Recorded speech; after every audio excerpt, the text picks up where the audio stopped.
Okay, so can you state your name and your job title? My name is Emada Tingirides, and I'm a lieutenant for the Los Angeles Police Department, currently working at 77th Street Patrol Division. When you were younger, what did you want to be when you grew up? When I was younger, I actually started off wanting to be either a lawyer, a teacher, or a police officer. Can you tell us about your mom and where were you born and where you grew up? My mom actually had me at a very young age. My mother was 15 years old when I was born. And I actually was born on the steps of my mother's high school. And it's a pretty compelling story considering no one in our family knew that my mother was pregnant. So she had a tough time as a young girl hiding a pregnancy and then having a child when she was such a child herself. And where did you grow up? I grew up in the city of Los Angeles, primarily in the city of Watts and South Los Angeles. Can you talk about what your relationship with your mother is like? My mother is an amazing woman. She is my hero. For someone to have a child when they're just a child themselves and have the accomplishments that she has only taught me to be a stronger and better person. My mother was able to go back to college after having me and get her master's degree. She became a nurse practitioner in OBGYN to help other young moms achieve their goals in life. She also teaches at a university. She volunteers. She salsa dances. She is literally my hero. In high school, what clubs, activities, or sports did you participate in? And did any of these activities help you prepare you for your future? In high school, I actually played the clarinet, I played the alto saxophone, I played the tenor saxophone, and I participated in marching band. I was what people would call a nerd because I was in the marching band. I surrounded myself by so many friends in high school. I participated in spirit days. I love football. I'm a football fanatic. So Friday Night Lights was one of the most amazing things that I looked up to. And even now, as an adult, I still volunteer. I encourage my kids to get out and volunteer and give back to their community. My high school days were some of the most funnest days of my life. I still have friendships and relationships with people that I went to high school with. I have a lot of high school friends that are on LAPD right now, which are truly amazing. I have a lot of friends that became lawyers, and that was one of my dreams. I have a lot of friends that are teachers, which was one of my dreams. So I enjoyed my high school years, and I can look back on all of my friends now who have accomplished so many things. Did you do anything in high school that helped you get to where you are today? I actually was not very successful with my grades in high school. I had to take Algebra 2 3 times in high school. If I look back now, I wish I would have been a bit more focused and committed to my academics in high school. High school was challenging for me.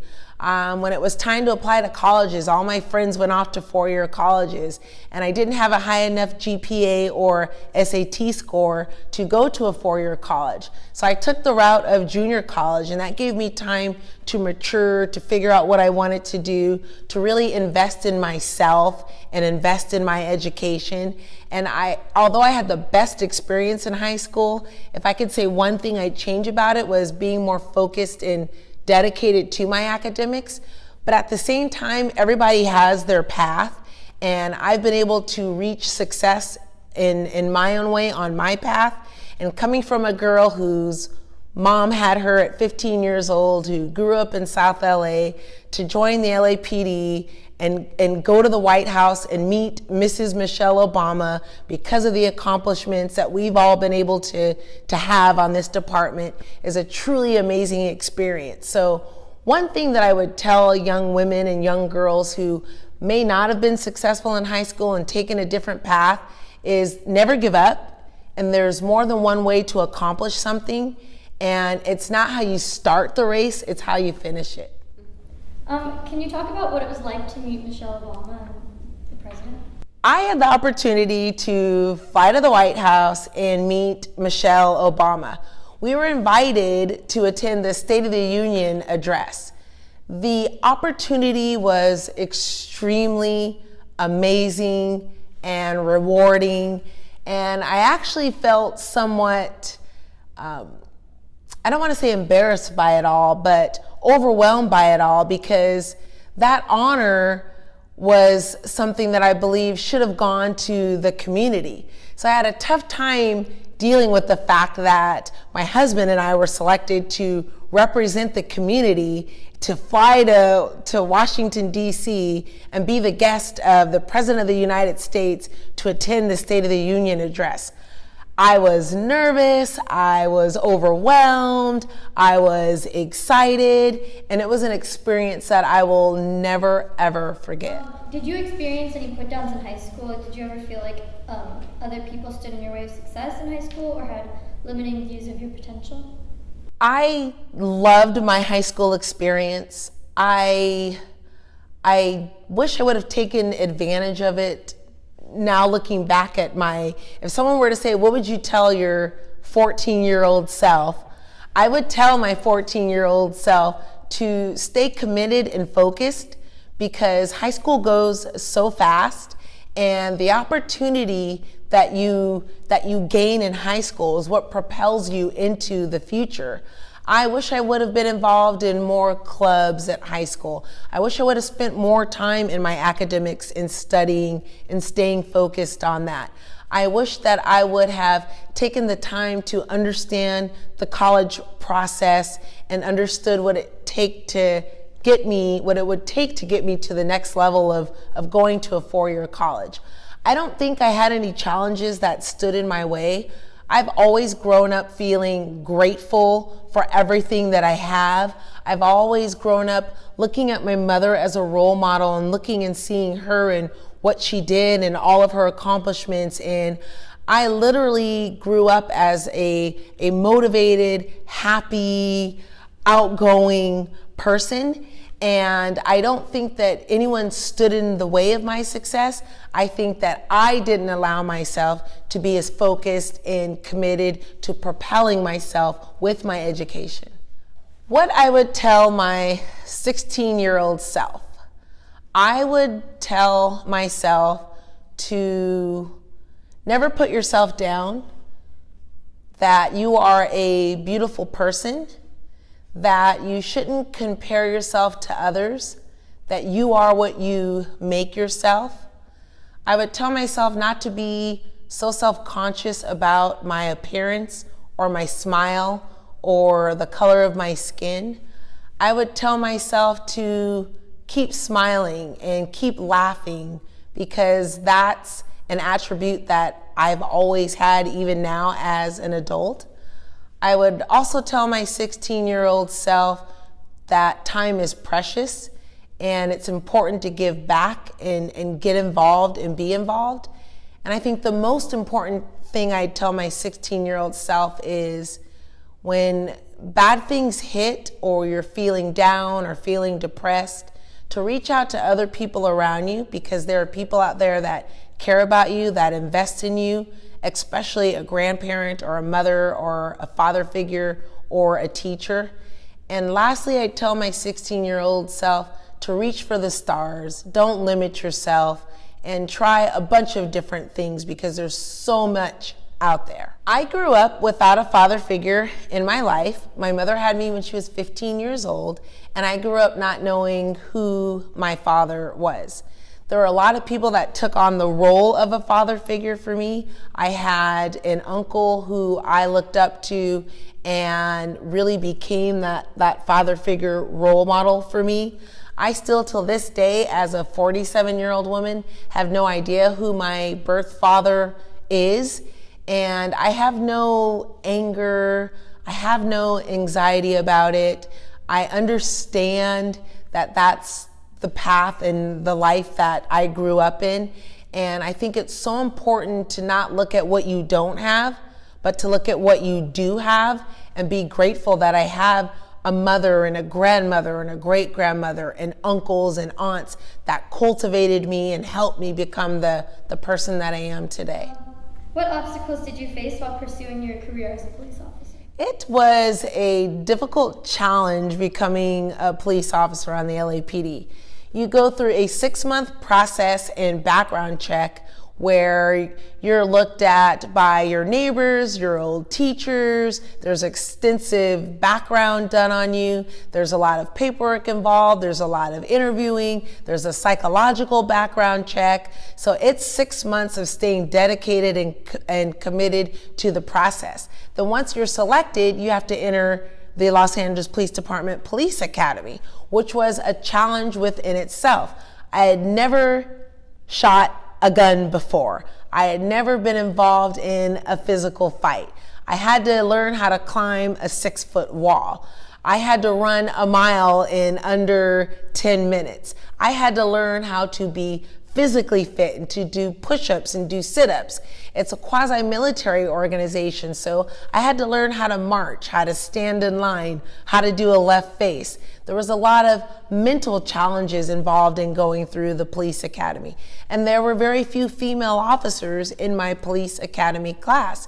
And when I graduated the police academy, it was another challenge just going out into the community and learning how to be a patrol officer.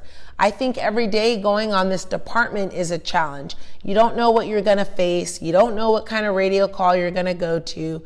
As a lieutenant, I'm responsible for the oversight and being a leader to the officers that are out there in the black and whites working every day. It's a challenge. And you worry about the officers. You want them to go home safely. You want them to be safe. You want them to work in the community and build the relationships. And you want them to be able to make arrests without being disrespectful. And there's a lot of challenges just in the day-to-day management within LAPD and within being responsible for police officers. And although it's challenging, it's also one of the most rewarding positions that you can be in. So I joined the Los Angeles Police Department in 1995, and throughout my time working in the LAPD, I've worked various patrol assignments. I've primarily worked South Los Angeles in my 22 plus years on the department, and in the last 10 years, I've really had a focus and an emphasis on working with the youth and working in community relations. In 2011, I started working with the program called the Community Safety Partnership Program, where we focused on the youth.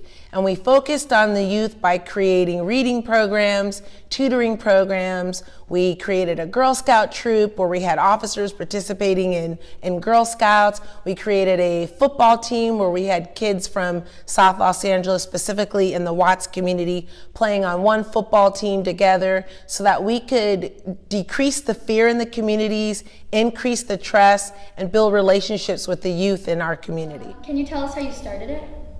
The Community Safety Partnership Program started in 2011, and it was actually the idea of a civil rights attorney by the name of Connie Rice.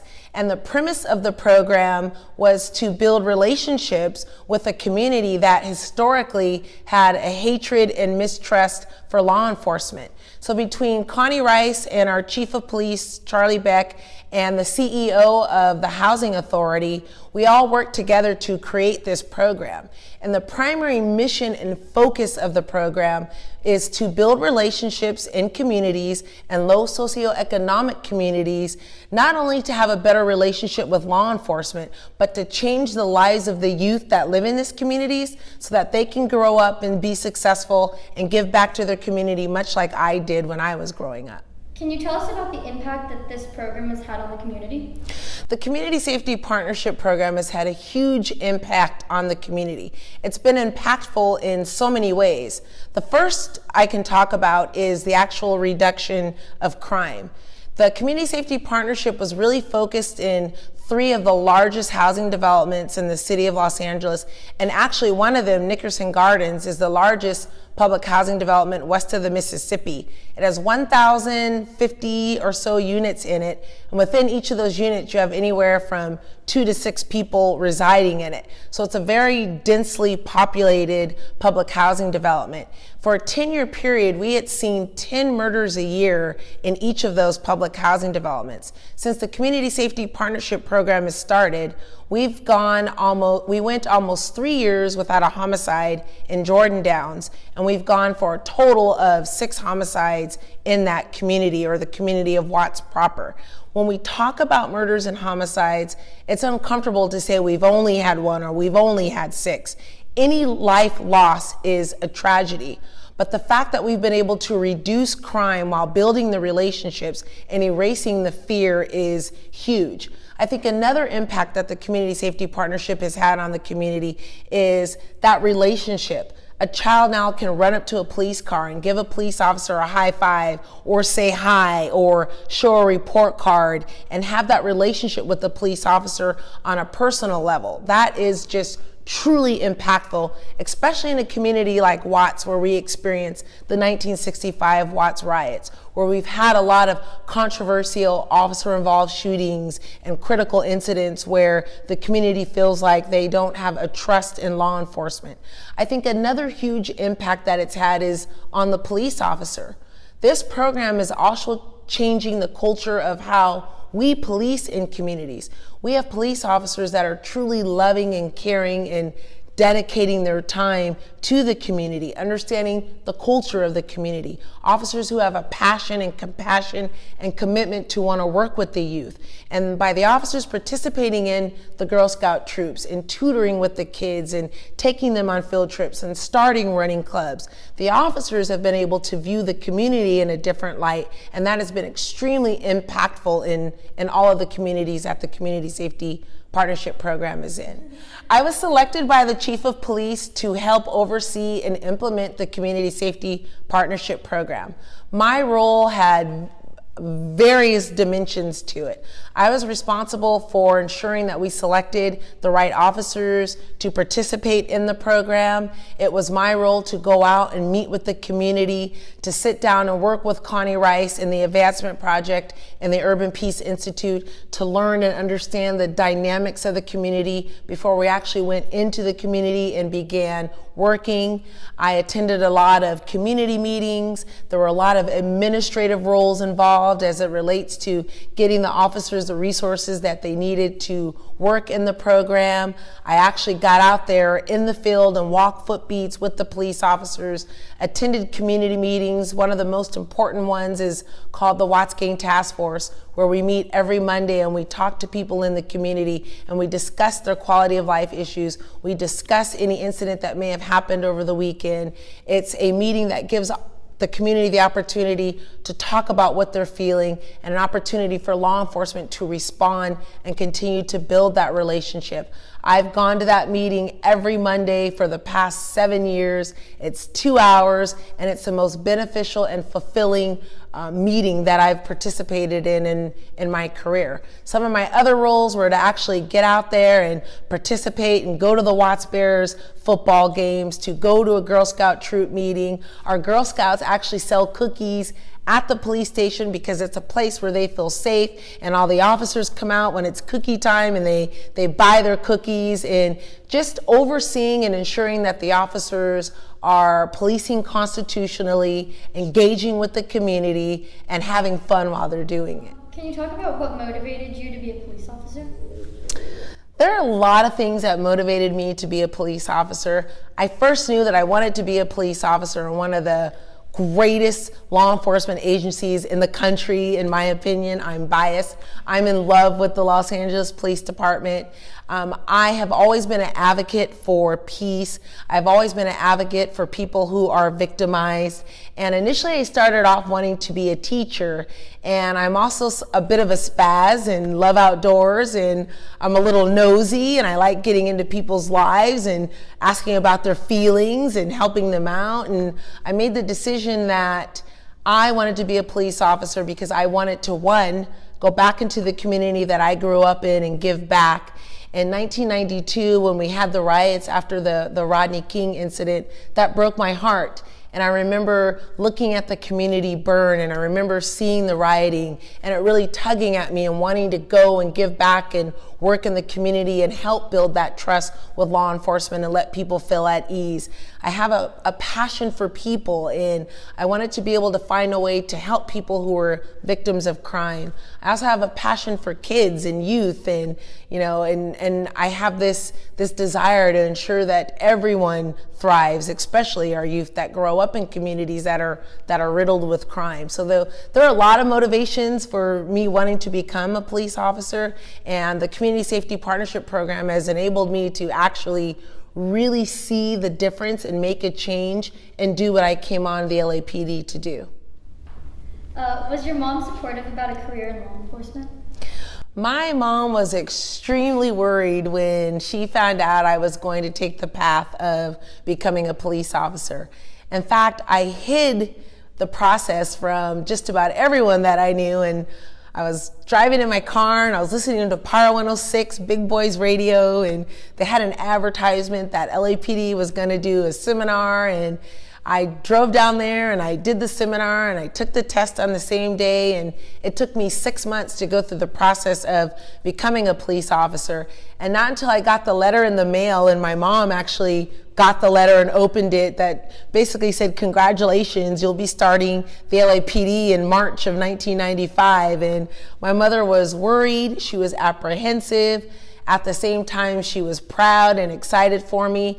But one thing that she has been and continues to be is extremely supportive of my efforts, and she is extremely proud of the accomplishments. And I think that she would tell you that she's absolutely proud of the person that I've become. Were there any unique challenges growing up in Watts? I grew up in Watts in the 70s, and when I grew up in Watts, I thought of it as a peaceful, amazing place to be. In 1979, my mother actually moved us out of Watts, and I moved over to South LA, and that's when we started to see the change in the community. Illicit drug use had just started. The visualization where you could actually drive down the street and see gang members congregating had just started. And I was a kid running around in Watts, playing by the train tracks on Bellhaven and Lancet and throwing rocks and looking at that community from a different lens. Watts is a beautiful community. It's a community full of pride. It's a community that's committed to its youth and committed to its families. And there's something very special about the community of Watts. There's something special about the community of South Los Angeles. I am attracted to it all. I am proud of it all. And I think what's special about South Los Angeles and special about Watts is through the tragedies, through the hurts, through the lack of relationship with law enforcement in the community, we still rise up. We rise up and we meet the challenge. We go through incidents that are tragic, and the community comes together to get each other through it. And there's something that's very special about a community that's able to put the anger aside and be willing to rise up and work together to make a change. Did you have any great mentors in the community? I have actually, that's a really great question, and I'll try not to get emotional talking about that, but I know that I am successful because of the people in the community. I've built so many amazing friendships with people in the community. It's interesting because my husband has 37 years on the Los Angeles Police Department, and a lot of the people that I have huge relationships with, he used to chase through the public housing developments in the 80s, who now I just went to their 25th year wedding anniversary. And so I have special mentors and special relationships with people in the community who have taught me how to learn even more about the community, who have taught me about the culture of the community, who have held me accountable and asked me to police and work in the community in a certain way. And so I think there are a lot of people in the community that I look up to who have made me who I am today. And I am so grateful for their openness and them teaching me how to work in police in the community. Were there any particular aspects that were related to gender bias or race or age or anything like that? I'm fortunate to be on the LAPD where our police department actually mirrors the community that we serve. Although policing is a predominantly male-dominated profession, there are a lot of females on the LAPD. There are a lot of females that came before me. There are women on this department that have recently retired that were one of the first African-American captains on the LAPD.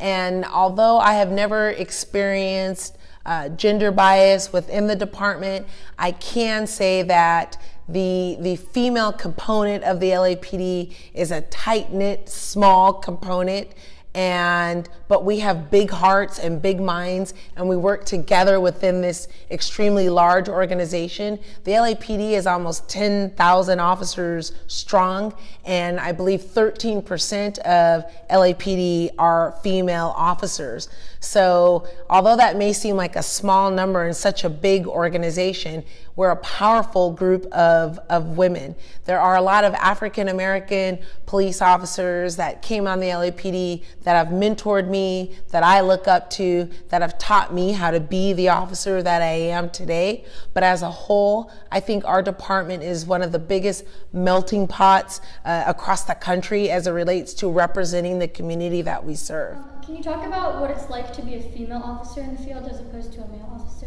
Like, how does the community respond to that? Female officers can do the job just as well as male police officers do.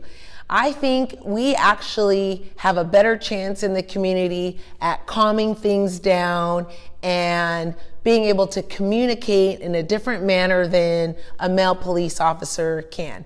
I'd like to think we are equal in our jobs, we are equal in the tasks that we can do, but female police officers have a way of empathizing and communicating and really getting to a person that might be upset and really identifying with a mom who might be struggling, who may have gotten in a domestic incident and she's upset because there's not enough money in the family to put food on the table. I think a lot of our victims gravitate to us as female officers when it comes to domestic violence, when it comes to sexual assault, when it comes to young women in the community needing a female role model to look up to and talk to.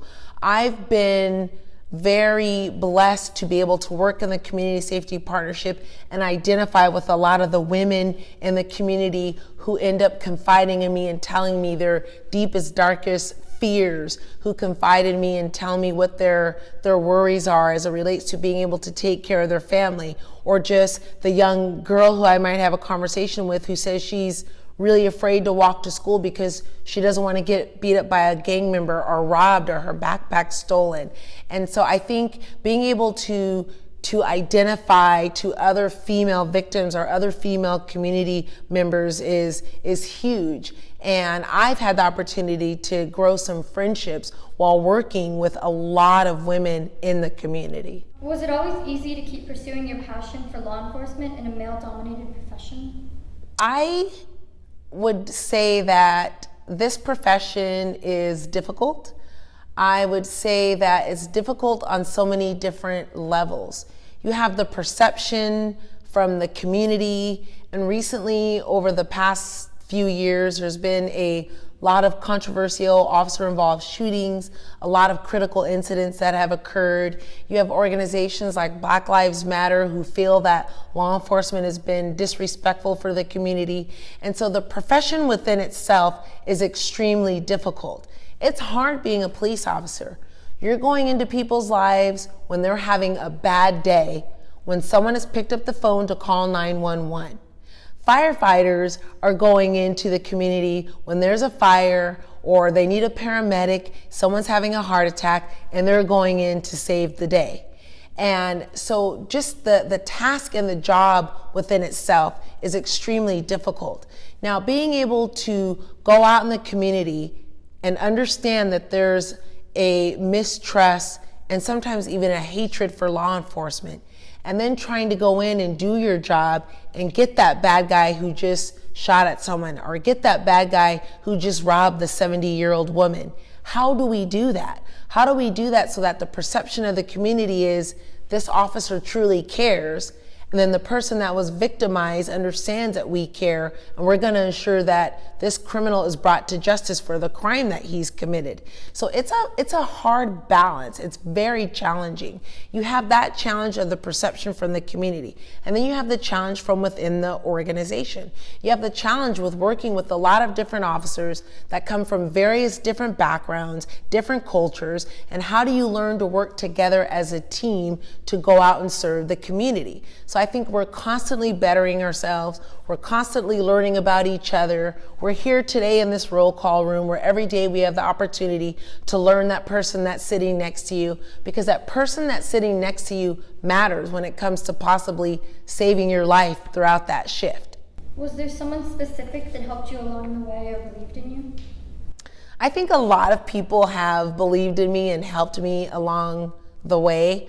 I think that I have various relationships with people from within the department, and I think the biggest component that has really helped me throughout my career is the community.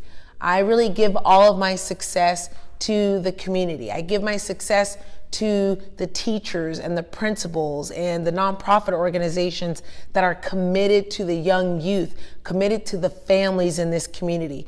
And me having the opportunity to cultivate those relationships with the schools, with the nonprofits, so that I can better serve the community has been huge. So I give all my success and what I've learned to the community.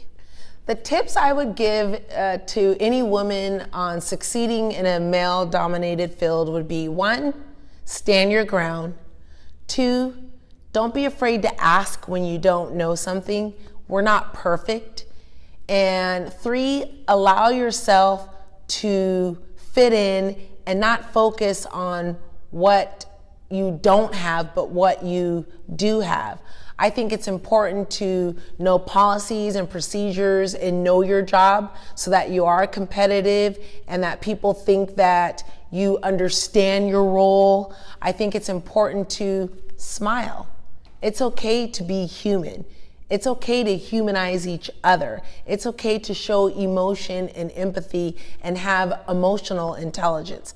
I also think it's important to understand where the other gender may be coming from and have conversations and strike that balance to where you're not really looking at your male or female, but you're really looking at the task at hand and how we can accomplish this together. I think it's important to always look sharp. It's important to have good nonverbal communication. It's important to be a leader and be confident. And I also think most important is to communicate during conflict and have a good conflict resolution when there is a misunderstanding between you and someone else within your organization. Was there anyone who made it harder than it should have been? Was there anyone that made my job harder than it would have been? I don't think so. I think I probably was my worst critic. My expectations, wanting to make sure I did the job right, wanting to make sure as a young police officer that I kept up with my partner in a foot pursuit. I think I put expectations on myself because I wanted to be the best that I could be. I wanted to prove that females could do this job just as well as a male could. And I wanted to pursue this career and promote and move within the organization as a competent person, and I wanted people to believe in me. So I think that I was my worst critic, and I had so many expectations of myself, and I placed so many on myself to be the best police officer that I could be. What was your first big break in moving up the ladder in the police force? My first big break in promoting, it It's a tough process to promote on the LAPD. To promote, you have to sit down and take an oral interview. In some cases, to become a sergeant, I had to study over thousands of pages of information and sit down and take a written test, and then take a multiple choice test, and then sit down for an interview. And so to promote within the organization, you have to be dedicated, you have to study, you have to learn department policies and procedures. You have to be able to sit down in front of a panel of people that are a higher rank than you and take an interview and tell them why you're the best person for the job. Oftentimes you have 400 to 500 people that take the written test. Sometimes only 100 to 150 people pass the written test, and then you sit down and you take an oral interview, and once you take that oral interview, you get placed on a list, and then you don't get picked off that list until there's an opening. It took me 6 years to promote to lieutenant. The first 2 times I took the test, I didn't pass the test. I failed. I kept going back. The 3rd time, I finally passed the test and had the opportunity to take the interview to become a lieutenant. I got 100% on my oral interview, and I knew when I sat down to take that interview that it was my time, that I was ready, that I had committed to the studying, that I had committed to the process. And after trying 3 times, because you only can take the test every 2 years. So after waiting 6 years to promote to lieutenant, I was absolutely ready to do it. Are there any quote unquote glass ceilings that you broke during your very successful career in law enforcement? Have I broken any glass ceilings in my law enforcement career? I would have to say being invited to go to the White House was my glass ceiling. I remember my husband coming home and saying, "You're not gonna believe the phone call I got from someone from the White House."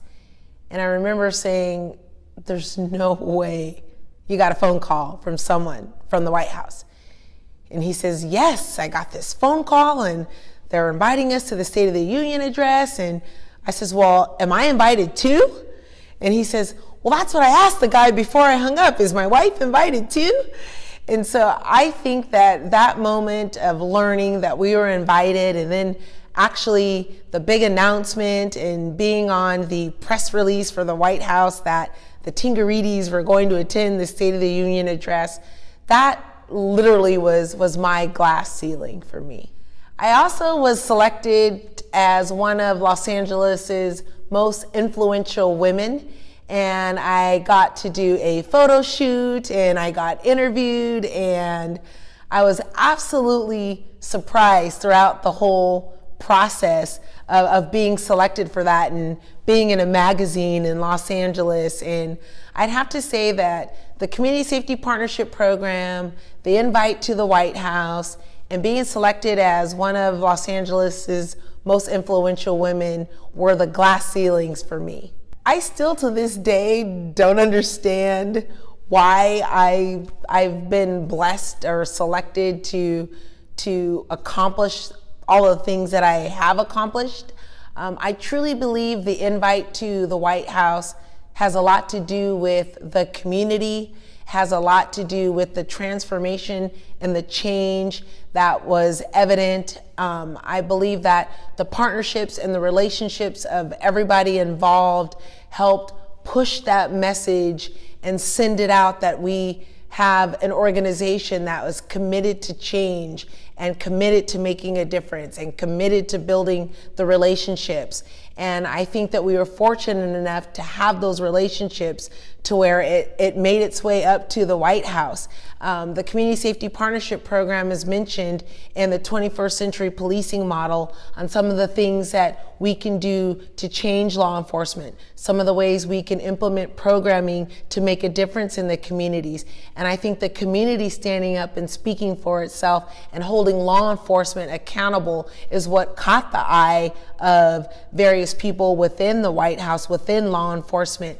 I've had the opportunity to travel across the country and share this program and share the different practices that the LAPD is doing to implement this type of programming. I've talked to people from Chicago. New York has come out to visit. I've been to Newark. I've been to Sacramento to discuss community policing and relationship-based policing and cultural policing. And so I believe the fact that the LAPD has been open, that our chief of police have allowed us to police and think outside of the box, to work with the community in a different way. I think all of those things gave us the platform and gave me the platform to be a spokesperson for this type of policing and push it forward. And I think because of my dedication and my commitment and my belief that this works, I think all of that has allowed me to get the invite to the White House and to be in LA Magazine and to accomplish a lot of the things that our organization has accomplished.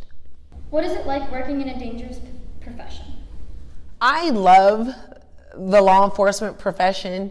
I have just about 22 and a half years on the LAPD.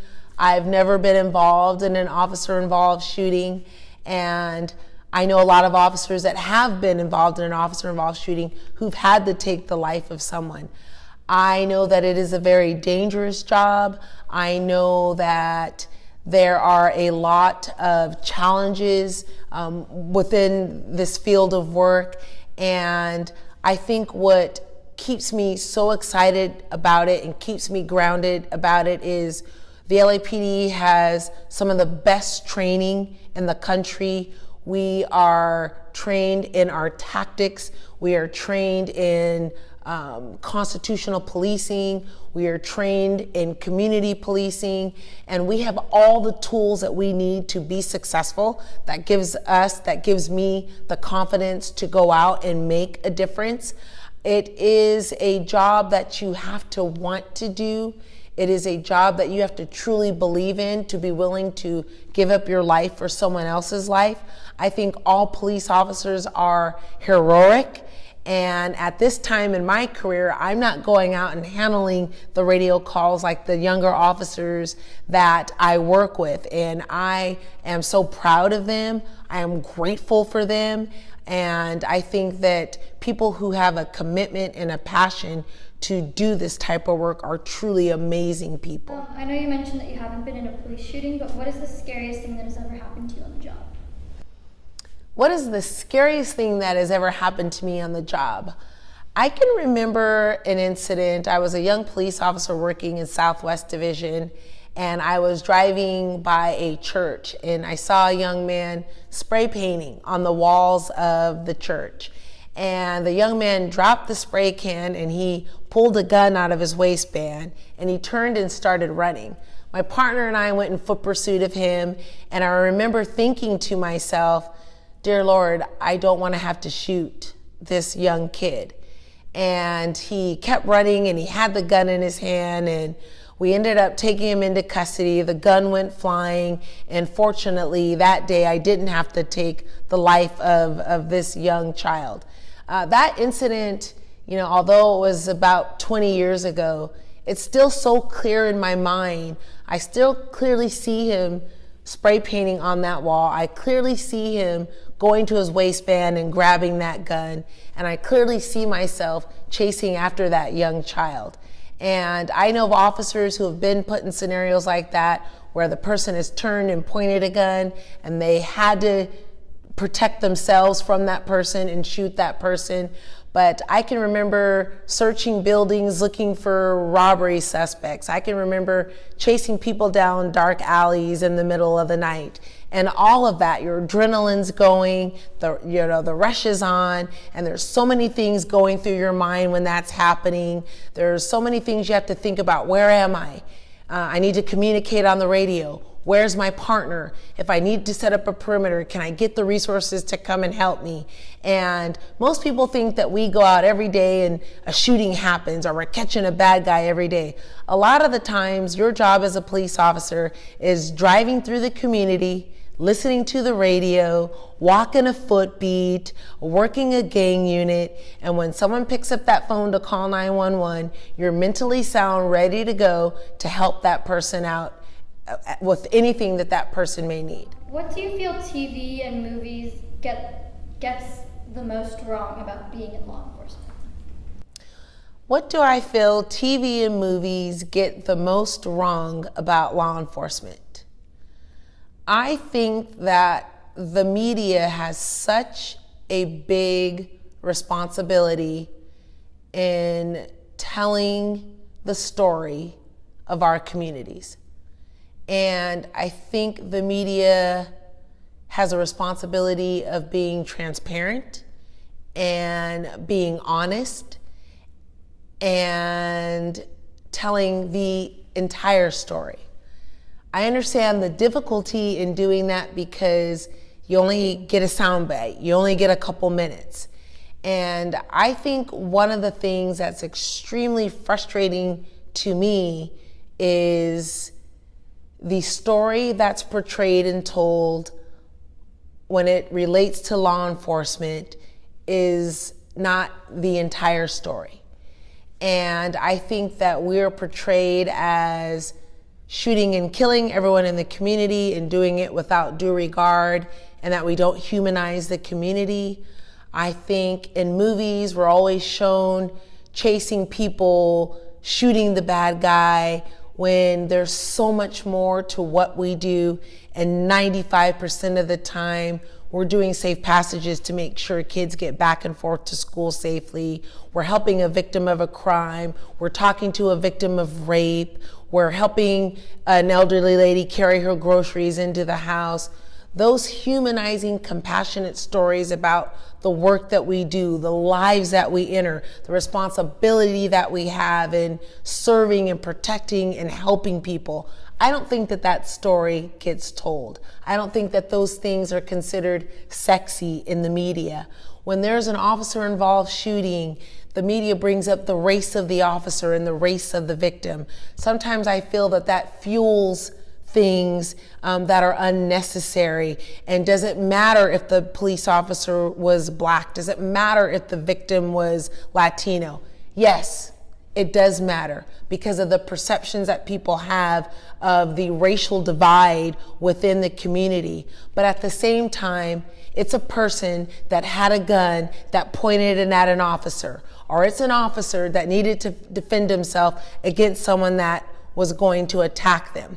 If we start humanizing each other and talking about each other as being human and not breaking us into black, white, Asian, the race, and just identifying the person and the reasons, I think the media has a huge responsibility in telling the story. It has a huge responsibility in representing the community. Yesterday, just in a division a few miles from here, 3 people were shot, 1 was killed. That story didn't get told. The day before yesterday, 2 people here in 77th Division in broad daylight were shot and killed on 84th Street in Central. That story didn't get told. Did it matter if the victim was black or Latino or white? 2 people lost their lives. We can't tell that story every day because when you turn on the news, then it would be a story of just grief, and then people would perceive this community as hostile and nothing good about the community. So the media has a true challenge. They have to balance the stories that they tell, and they have a responsibility in representing that community. They have a responsibility in telling the law enforcement story. And the message that they send out can fuel a community or can bring peace to a community. I've watched Law and Order, and I've seen a lot of police shows where a crime happens and 48 hours later it's solved, and there's these great fingerprint detecting machines, and there's all these resources put into solving the crime, and you see the whole show in 40 minutes with commercials, and people think that that's the perception of law enforcement. But when in fact sometimes it's just the opposite. The detectives work tirelessly and hours upon hours upon hours, scouring the community after a horrific crime, after a murder, and they don't sleep and they don't go home to their families. And you don't see that part in the TV shows, the commitment and the love and the dedication that the investigators have to solving the crime. We don't have $1 million fingerprint machines that the police officers can just go to their trunk and utilize to help solve the crime. There are so many different entities within the department that are responsible in putting the pieces together and solving the crime. Although I enjoy the crime stories and I enjoy the backdrop and the stories that these Law and Order and these other TV shows portray, there's so much more that goes into this type of work that you can't show in a 60-minute TV show. The other thing about TV shows and law enforcement and what's portrayed in TV is you have the crime, you get the evidence, it goes to trial, and the person is convicted all within 45 minutes of the TV show starting. When in reality, it often takes months to go to court. It often takes months to track down witnesses and track down victims because of an apprehension for people to come forward unless they feel like they would be retaliated against if they did talk to law enforcement. And so although I love, some of the TV shows that portray law enforcement, I also know that the reality is there's so much more time and commitment and dedication that goes into solving crime and being the voice for the victims in the community. How do you juggle being a mother of 6 children and having a successful and meaningful career in law enforcement? I am the mother of 2 and a stepmom to 4, to total 6 children. And they're all involved in sports such as baseball and volleyball, football, cheerleading, track. They're all in school, they're all engaged, they all volunteer, and they all give their time to give back to the community. And it is a tough balance. I try to make sure I make every football game. I don't miss out on parent-teacher conference. I am there for my children. And I also bring them into the community to see and learn what I do. I've oftentimes brought my kids to come and volunteer during Christmas and do toy drives. They come to the police station where they may shadow me for a day. I've really tried to integrate my career and what I do into my family and integrate my work life into my family. It's difficult to balance it all, and what I would tell other women who have families, who work a career, who also have to balance life with work is to don't get frustrated. Reach out to other women and other friendships to help you get through that, and to never forget that your family comes first. And it has been one of the most rewarding yet challenging things that I have done. Can you tell us about all the equipment you carry every day? I actually can. So I am wearing what we call a Sam Brown belt. And on my belt, I have several tools.